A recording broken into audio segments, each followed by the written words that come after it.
recent interview, you said that you'll be all in to work with a different candidate. So, which one have you preferred to work with? I would be honored to serve with the Democratic nominee for president.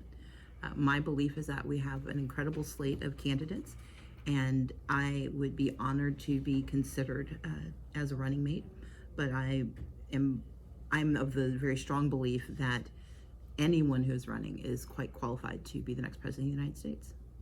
And it achieves your dreams as well. I'm sorry? It's for your dreams as well for the candidate. Well, I would certainly be honored to have that opportunity. It's a strange question to get this early on in the process, but once it's come up, I think it's important for me to be responsive, particularly as a Black woman. I think it is deeply problematic to pretend we do not want to serve or to assume that a position is beyond our reach. And so I think it's not only important to say yes, but to say why yes makes sense to me.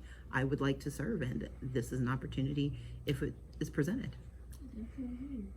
So do you see an increase in the election season as it heats up? I think that we are seeing more and more attention being paid to the electoral process, in part because communities have felt the weight of the current administration, the fear, the lack of access, and I think there is a deep concern that if we do not take action in 2020, that our democracy will be in peril.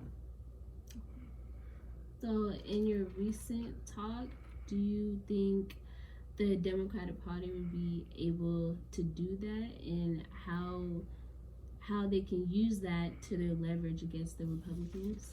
I think that Democrats are unified in our belief that change is necessary, and not simply for change's sake. This is about preserving who we are as Americans, reasserting our moral leadership, installing back into the White House someone who actually respects the people that he or she leads. And that's not what we have right now. Democrats have demonstrated over our tenure a willingness to make changes and adapt to what's happening, but there should be no adaptation to what currently occupies the White House. Our responsibility is to run candidates at the top of the ticket and all the way down that helps us reassert community values and leadership, and doesn't necessarily focus on defeating Donald Trump, but focuses on reclaiming the soul of America. What is your main goal as you go for presidency? So the work I'm doing right now is what I believe I can best do to support our nation, which is fair fight, a focus on fighting voter suppression, not only in Georgia, but in 20 states that will have an impact on the presidency, on the U.S. Senate races, on Congress, but also on down ballot races, taking over legislative chambers so that we can draw the lines for 2021 and beyond. I also launched an organization called Fair Count, which is focused on the 2020 census. The 2020 census will allocate $1.5 trillion per year, and it will determine who is in charge of our states and our nation, our school boards. It decides the political lines for almost every election that we have.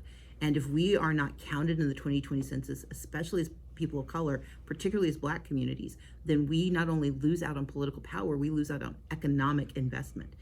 In the state of Georgia alone, the expected undercount of Black families will lead to a loss of $300 million per year. That's money that should go into our classrooms, into our healthcare, and into our communities to make them stronger. And my work right now is to focus on fair fight and a fair count.